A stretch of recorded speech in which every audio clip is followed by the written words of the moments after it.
A는 공부를 아주 잘하는 것은 아니었지만 반에서 줄곧 10등 정도의 등수를 유지해오고 있었기 때문에 반장 선거 때마다 후보에는 꾸준히 올라왔었다.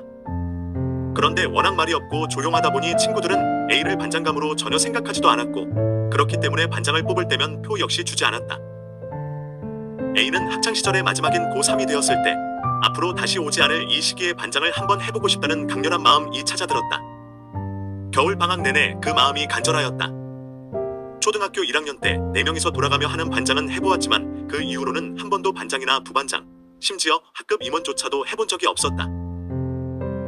새학년 새학기 3월이 되어 드디어 반장을 뽑는 날이 되었다. 담임 선생님은 성적 등수 10등 이내로 반장 후보 추천이 가능한 명단을 불러주시고 이 중에서 후보 추천을 받겠다고 하셨다. 그분들에 의해 2명이 추천되었다. 담임 선생님은 후보 추천 더 없나? 더 없어 하시며 추천된 2명 중에서 반장과 부반장을 투표하려고 하셨다. 그때 A는 손을 들며 말했다. 저도 반장 후보가 되고 싶습니다. 그분들은 모두 놀랬다. 조용하고 내성적이던 A가 자진해 스스로를 추천하여 반장 후보가 되겠다는 말을 하게 될 줄은 아무도 예상하지 못했기 때문이다. 그렇게 3명이 반장 후보가 되었고 투표 결과 54명, 2명은 지각 또는 결석, 중 33표 과반수 득표로 A는 반장으로 뽑히게 되었다. 투표가 끝난 후 A와 가까웠던 친구들은 반장 되고 싶었으면 나한테 말을 하지. 그랬으면 내가 후보 추천했을 거잖아. 이야. 네가 반장이 될 줄은 정말 몰랐다는 반응이었다.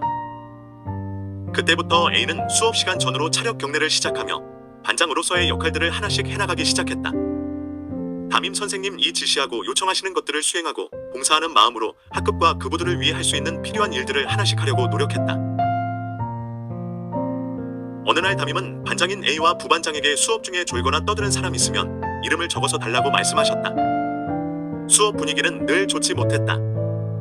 태반이 엎드려 자고 떠들었다.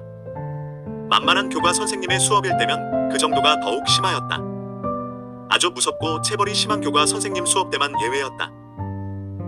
담임 선생님은 종례 시간에 반장, 오늘 수업 시간에 떠들거나 졸거나 잔 사람이 있나? 라고 A에게 물으셨다. A는 없었습니다. 라고 답하였다.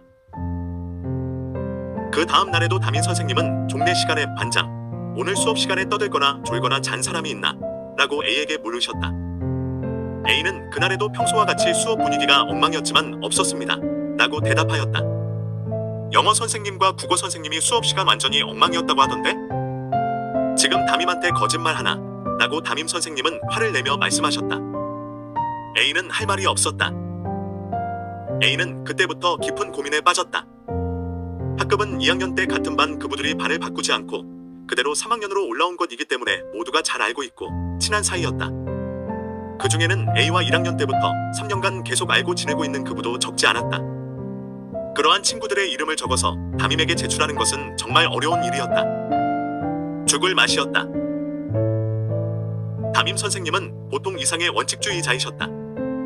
바닥에 떨어져 있는 침이나 쓰레기를 보시고 누가 침을 뱉었는지, 누가 버린 쓰레기인지 자수하여 범인이 나올 때까지 전체 기합을 주시는 분이셨다. 그리고 체벌의 수위는 굉장히 높았다. 당구 큐대로 엉덩이와 허벅지에 멍이 들 정도로 굉장히 아프게 때리셨다. 부반장은 떠들거나 졸거나 잔 그부들의 이름을 적어낼 수 없다고 하였다. A는 부반장의 그러한 태도가 이해되었다. 아무리 졸거나 자거나 떠든다 하여도 친한 그부들의 이름을 적어내어 강도 높은 체벌을 받게 하는 것은 정말 못할 짓이었기 때문이다. 게다가 반에는 소위 전교에서 싸움으로 내로라는 그부들이 있었다. 그 그부들이 무서워서라도 복수와 후환이 두려워서라도 그 그부들의 이름을 적어내는 것은 어쩌면 자살행위였다. 결국 A는 그 일에 총대를 매야 했고 담임 선생님에게 더 이상 거짓말을 할 수 없었다. 학급 수업 분위기는 항상 엉망진창이었다. 56명 중 절반이 엎드려 자고 있고 일부는 수업 내내 곳곳에서 시도 때도 없이 떠들었다. 특히 체벌하지 않는 여자 선생님의 수업인 경우에는 더욱 개판, 난장판이었다. A는 학급의 반장으로서 더는 묵과해서는 안 되겠다는 생각이 들었다. 적어도 수능을 보기 전까지는 수업 분위기 좋은 면학 분위기의 학급을 만들고 싶다는 마음이 강하게 들었다. 거의 자진해서 이루게 된 반장의 책임과 소임을 다해야겠다고 결심했다. A는 마음을 굳게 먹고 수업 중 졸거나 자거나 떠든 그부들의 이름을 적기 시작했다. A는 종례 시간에 그 명단을 제출하였고 담임 선생님은 가차없는 체벌을 가하셨다. 그부들 모두는 크게 놀랬다. 더욱이 평소 오래전부터 A와 친했던 친구들은 A에게서 커다란 실망감과 배신감을 느꼈다.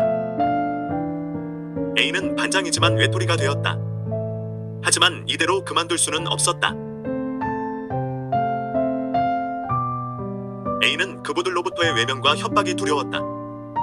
더불어 너무도 미안했다. 괴롭고 고통스러웠다. 하지만 그 결심을 강행하 계속 실천으로 옮겼다. 어느 날 A는 너무도 졸린 나머지 잠시 졸고 말았다. A는 자신의 이름도 적어서 담임 선생님에게 제출하였다. 담임 선생님은 놀라셨는지 그날만큼은 아무도 체벌하지 않고 넘어가셨다. 다행히도 싸움을 잘하는 무서운 그부들은 A를 협박하거나 복수하거나 건드리지 않았다. 정확한 이유는 알 수 없지만 아마도 독종 담임으로부터 부여받은 반장의 어쩔 수 없는 임무로 여겼기 때문인 것 같다. 갈수록 수업 분위기는 개선되어 갔다. 급기야 수업 중에 졸거나 자거나 떠드는 학생이 없게 되었다. 수업 분위기가 좋다고 전교에 소문이 날 정도였다. 학교에서 수업 중에 졸거나 자거나 떠드는 학생이 없는 유일한 학급이 된 것이다.